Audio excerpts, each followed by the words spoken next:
Break के बाद एक बार फिर आप सभी का बहुत बहुत स्वागत। आप देख रहे हैं देश की बात, और देश की बात में आज हम चर्चा कर रहे हैं बीजेपी के जाने माने नेता विजेंद्र गुप्ता जी के साथ। एक बार फिर सर आपका बहुत बहुत स्वागत है। ब्रेक पर जाने से पहले आपने कहा कि डीडीसीए के मामले में आप लोग एक खुली चुनौती दे रहे हैं, एक चैलेंज दे रहे हैं कि अगर आम आदमी पार्टी के पास कुछ तथ्य हैं तो आए, लड़े, साबित करें और उसके बाद फिर उस पर बात की जाएगी। सर बाहर वाले विरोध करें समझ आता है, लेकिन आपकी पार्टी के अंदर भी काफी ऐसे लोग हैं जो दावा कर रहे हैं कि नहीं हुआ था, कुछ तो गड़बड़ हुई थी। कीर्ति आजाद जी हैं, शत्रुघ्न सिन्हा जी उस पर कमेंट कर रहे हैं। तो क्या अब मतलब घर वाले भी इसी कतार में आ गए कि उनको सद्बुद्धि दे भगवान जी। एक लोकतांत्रिक पार्टी है, वो ये भूल गए हैं कि भारतीय जनता पार्टी के कमल के निशान पर आप जीत कर आए थे और अब आप दुश्मनों के पाले में खड़े हैं और अनर्गल प्रचार कर रहे हैं। अनर्गल आपके हिसाब से इसमें कुछ लॉजिकल है? अगर लॉजिक होता तो हम भी एक डेमोक्रेटिक पार्टी का हिस्सा हैं और हमारी पार्टी लोकतांत्रिक व्यवस्थाओं से चलती है और हर फोरम पे हर बात होती है, डिस्कशन होता है। अगर गलत होते तो निश्चित रूप से हमारे फोरम पर भी उस तरह की बात होती, लेकिन ये लोग चूंकि पब्लिक में जा रहे हैं, मीडिया पर जाके बात करें तो ये सस्ती लोकप्रियता से नहीं। तो पार्टी क्या इन्हें रोक नहीं रही है कि 20 तारीख का उन्होंने कहा कि वो जाएंगे और वहां प्रेस कॉन्फ्रेंस कर सकते हैं, इस तरीके के कई बड़े खुलासे देखिए ये अब उनका अपना निजी मामला है, वो किस आधार पर किसके हाथों में खेल रहे हैं या क्या काम वो कर रहे हैं या उनको कौन उनके इस साजिश में उनके साथ मिला हुआ है, ये तो वक्त बताएगा। लेकिन हम तो इतना कह सकते हैं कि हमारा दामन पाक साफ है। भारतीय जनता पार्टी का एक एक मंत्री, एक एक सरकार में बैठा हुआ व्यक्ति दूध का धुला हुआ है, मैं साफ रूप से कहूँगा। और प्रधानमंत्री मोदी जी के नेतृत्व में एक ईमानदार सरकार, हमें इस बात का गर्व है कि हमने देश को एक ईमानदार सरकार दी है। अगर कीर्ति आजाद और आज हमारे विरोधी भी ये तो आप उनकी बात कर रहे हो जो पार्टी के ही लोग पार्टी हैं। के अंदर अगर ऐसे स्वर हो तो ये ज्यादा बड़ा खतरा है ना विजेंद्र जी? नहीं तो ये देखिए, हमने कहा ना कि चलिए अरविंद केजरीवाल जो कह रहे हैं लोग उसको झुटला भी सकेंगे, दूध का दूध और पानी का पानी। आपकी पार्टी के भीतर ये से सब कोई कहेगा ये तो सब आपके कैसे नहीं वो बात मानी ये जाएगी? सब इंडिविजुअल एजेंडे हैं और डीडीसीए को लेकर के ये आज कोई पहली बार इस तरह की बात नहीं आई है। हमेशा यहाँ पर अब हर अपने विभाग की अपनी अपनी इंटरनल पॉलिटिक्स होती है। अब उनकी अपनी इंटरनल पॉलिटिक्स क्या है? डीडीसीए सरकारी विभाग तो है नहीं। स्टेडियम पर भी जो खर्चा हुआ है कोई सरकार के खजाने से तो लगा नहीं, वो तो लोगों ने खुद ही उसको बनाया और किया है और वो एक प्राइवेट अफेयर है पूरा कंप्लीट। तो लेकिन इस सारे मामले में दूध का दूध और पानी का पानी हो जाएगा और कुंदन आग में तपकर ही कुंदन बनता है, ये आप समझ लीजिए। नहीं ठीक है, लेकिन आग घर में ही लगने लगे तो फिर दीवारें भी जल्दी खाक हो जाती हैं, फिर तो ढहना उसका तय हो जाता है। हम इसको ये हमारे लिए लीस्ट बॉदरेशन का इशू है। अगर मान लीजिए कि कीर्ति आजाद साहब कुछ ऐसे भविष्य में बड़े खुलासे करते हैं और कोई हमारी पार्टी कार्रवाई करेगी उनके खिलाफ? पारदर्शी पार्टी है हमारी, पहले तो हम बता दें आपको।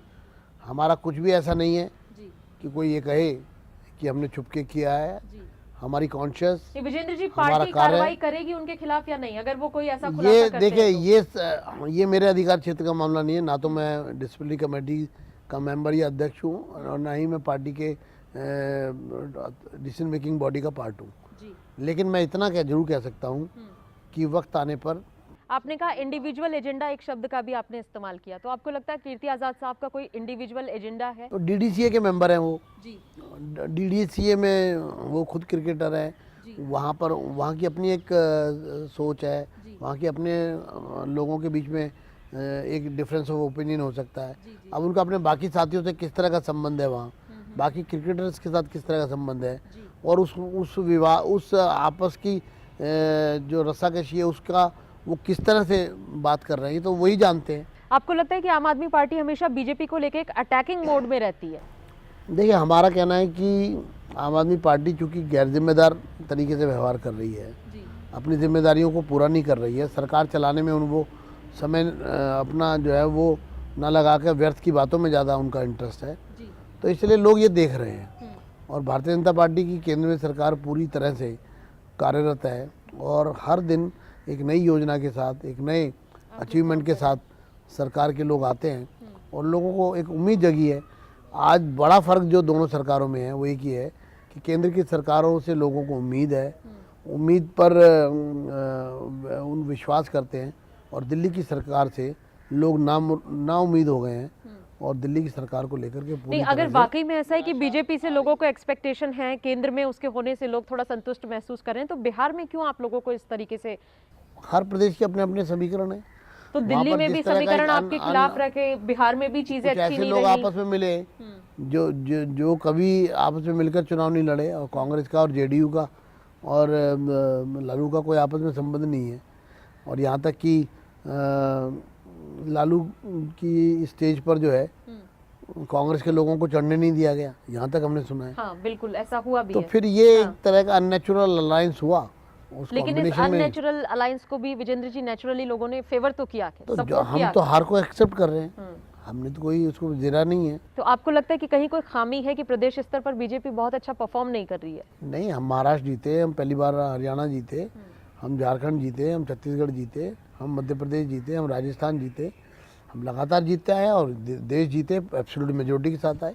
ठीक है, बहुत सारे प्रदेश हमने जीते हैं, एक दो प्रदेश हम नहीं जीत पाए। बिहार में भी पहले हमारी सरकार नहीं थी, दिल्ली में भी पहले हमारी सरकार नहीं थी। तो हमने कोशिश की, इस बार हम आए, कुछ जगह हम आ पाए, कुछ जगह नहीं आ पाए। और सबसे बड़ी बात है केंद्र में हम आए। तो ये तो कुल मिलाकर के चुनावी प्रक्रिया है, लोकतंत्र है।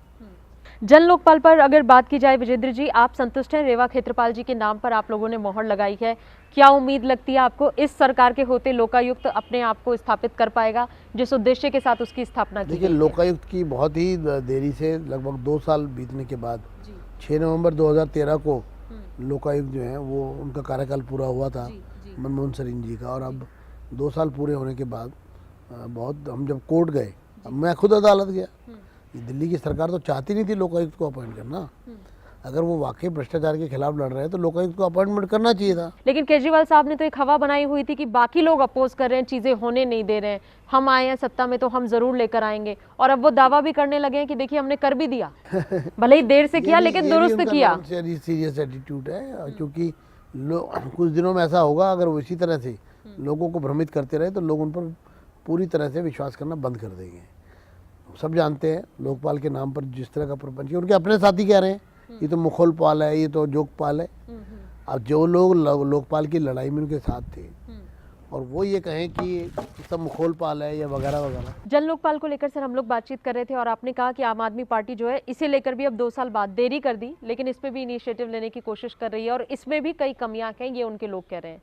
उनके वो लोग खुद, वंदना जी, जो जिन लोगों ने मिलके ये लोकपाल की लड़ाई लड़ी थी, वो खुद इसको एक बहुत बड़ा दुर्भाग्य बता रहे हैं। आपको लगता है कि आप लोग सत्ता में होते तो इसमें कुछ बदलाव होता? ये तो मैं समझता हूँ कि जो वर्तमान लोकायुक्त है उससे भी ये लागू ही नहीं हो सकता। वो जानबूझकर उसको इतना कॉम्प्लिकेटेड, इतना तर्कविहीन बनाया है कि उनको मालूम है ये लागू ही नहीं होगा। मतलब आप लोग इससे संतुष्ट नहीं है? ये तो लोगों की आंखों में धूल झोंकने, बहुत बड़ा धोखा किया इस तरह का लोकपाल पास करके। ये तो धोखा किया है, बहुत बड़ा धोखा किया है। नहीं, क्या क्या ऐसी खास चीज है इसमें जिससे आपको आपत्ति है? आपको लगता है कि हमें आपत्ति नहीं है। ये पहली बात तो उन्होंने अपॉइंट करने का अधिकार अपने पास रख लिया, रिमूव करने का। फिर जब बहुत शोर मचा, लोगों ने कहा ये क्या कर रहे हैं, तो भी उन्होंने कोई इसमें बहुत ही तर्कसंगत चीज़ें डाली हों, उस पर शक है हमें। उसको और कॉम्प्लिकेटेड बना दिया, कंफ्यूजिंग कर दिया। मतलब कुल मिलाकर के उस पूरे ड्राफ्ट को लेकर के ये लोग सीरियस नहीं थे, इसलिए इन्होंने एक भद्दा मजाक दिल्ली की जनता के साथ किया है। तो पहले कहते रहे लोकायुक्त का जो वर्तमान एक्ट है उसको हम उसमें हम अमेंडमेंट लाएंगे। और सत्र शुरू होने के बाद तक इन्होंने कहा कि हम लोकपाल का कोई विधेयक नहीं ला रहे हैं, लोकायुक्त में ही अमेंडमेंट कर रहे हैं। फिर अचानक जब दबाव बना, हमने सदन में उठाया, अब तो लोकपाल लाने की बात कर रहे थे, तो अचानक इन्होंने फैसला किया। फिर जल्दबाजी में एक मसौदा लाया जिसमें दुनिया भर की त्रुटियां थी और अंत में वो कहते हैं कि खोदा पहाड़ निकली चुहिया, वो भी मरी हुई। और जब सदन में पारित चर्चा हुई, हमने अमेंडमेंट मूव किए और उनको मानने से इनकार कर दिया क्योंकि वो उसको तर्कसंगत बना रहे थे। तो वास्तविकता तो ये है कि इनका लोकपाल, अरविंद केजरीवाल साहब का लोकपाल है, ये मजाक पाल कहूँगा मैं, और कोई इससे संतुष्ट ये मजाक पाल है, ये मजाक पाल है ये। और मजाक इन्होंने दिल्ली की, क्रूर मजाक दिल्ली की। विजेंद्र गुप्ता जी, दिल्ली की राजनीति पे आपकी बहुत अच्छी पकड़ रही है, लंबे अरसे तक आपने देखा है यहाँ जो उतार चढ़ाव हुए हैं, तमाम चीजें। केजरीवाल साहब बार बार या उनकी पार्टी बार बार ये कहती है कि सब कुछ तो यहाँ केंद्र के हाथ में है, ये हमें पूर्ण राज्य का दर्जा देने को तैयार नहीं, ये हमें पुलिस देने को तैयार नहीं, एडमिनिस्ट्रेशन में हम हर चीज में पिछड़ जाते हैं, अगर ये लोग ना हो तो शायद दिल्ली बहुत बेहतर हो, ये कंट्रोल इनसे वापस दिल्ली सरकार के हाथ में आना चाहिए। देखिए वंदना, एक बात तो साफ है कि जब आप चुनाव लड़ रहे थे, आपने जो एजेंडा बनाया आपको पता था, हम सब जानते हैं ये संवैधानिक व्यवस्थाएं हैं जी। और आज चूंकि आप परफॉर्म नहीं कर पा रहे हैं तो उसका ब्लेम जो है वो कह रहे हैं दिल्ली की दुर्दशा इसलिए क्योंकि केंद्र में बीजेपी की सरकार है। यही आरोप प्रत्यारोप, यही तो नाचना आए ना आंगन टेढ़ा। मतलब आपका काम करने में इंटरेस्ट नहीं है, आप अति महत्वाकांक्षी हो गए हैं, आप दिल्ली में बैठ करके केंद्र की सत्ता के ख्वाब देखते हैं और लोगों का विश्वासघात करते हैं। जो काम आपको दिया गया है, लोगों ने जिसको आपको सौंपा है और प्रचंड बहुमत से सौंपा है, जब इतने प्रचंड बहुमत से आप जीत कर आए, आप काम करके दिखाइए। आप 10 महीने में दिल्ली के लोगों को एक काम करके नहीं दिखा पाए।